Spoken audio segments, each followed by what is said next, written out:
இந்த கேரளாவில் ஒரு இன்ஸ்டாகிராம் இன்ஃப்ளூயன்சராமே அந்த பையன் அவன் வீட்டில் வந்து அவனுடைய ஒய்ஃப் வந்து கண்டக்டரோடு ஓடி போயிட்டாங்க. கண்டக்டர்னால் அவ்வளோ கேவலமாக ஒன்றும் கிடையாது, நல்ல தொழில் தான்.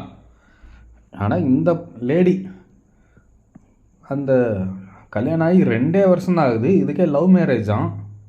இந்த பையன் மாதத்துக்கு 10 லட்ச ரூபா சம்பாதிக்கிறானா. அடே எங்கள் அப்பா, ஒரு மாதத்துக்கு 10 லட்ச ரூபாயா? கொஞ்சம் வயிற்றுச்சலாக தான் இருக்கும் எல்லாத்துக்கும்னா சின்ன சின்ன ஆளுங்களுக்கு சொல்கிறேன். நான் இந்த யூடியூப்பில் இருக்கிறவங்க, இன்ஸ்டாவில் இருக்கிறவங்க அவங்களுக்கு சொல்கிறேன்.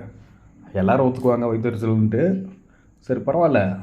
ஆனால் இந்த அளவுக்கு அவன் மேலே பொறாமப்பட்டு அவன் ஃபேமிலியே இப்படி நாராசமாக போச்சே. அந்த பொண்ணு வந்து கண்டக்டர் இழுத்துட்டு ஓடி போச்சு. சரி ஓகே, நான் கூட என்ன நினச்சேன், அந்த கண்டக்டர் வந்து நல்ல அரவிந்த் சாமி மாதிரி ஹேண்ட்ஸமாக இருப்பார் போல இருக்குது. அதான் அந்த அழகில் மயங்கி கூட இது ஓடி இருக்கும் போல இருக்குது. ஏன்னா இவன் 10 லட்ச ரூபா சம்பாதிக்கிறான், கண்டக்டருக்கு என்ன வருமானம் வரும் போது? பெருசாக ஒரு 30,000 ரூபா இருக்குமா அதிகபட்சம், அவ்வளோதான் கொடுப்பாங்க. வேறு என்ன கவர்மெண்ட் இதில் அப்படி தானே கொடுப்பாங்க. ப்ரைவேட்டில் இன்னும் ஒரு 25,000 ரூபா இருக்கும், அவ்வளோதான். சரி, எதை ஒரு வேளை அழகை பார்த்து மயங்கிடுச்சு போல இருக்கா அப்படின்னு பார்த்தேன்.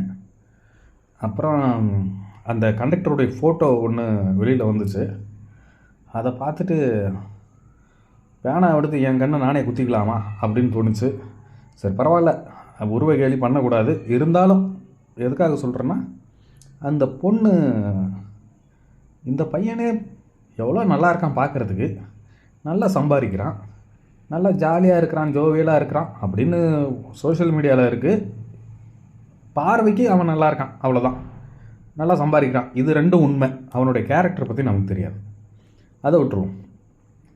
நான் அதுக்கப்புறம் தான் யோசித்தேன், என்னடா இவ்வளோ இவனை விட கோடி மடங்கு கொடூரமாக இருக்கான் அவன் கூட போய் ஓடி இருக்கே அப்படின்னு பார்க்கும்போது தான் இவனுடைய கல்யாண வீடியோ ஒன்று வந்துச்சு, இந்த இன்ஸ்டாகிராம் இன்ஃப்ளூயன்சர்.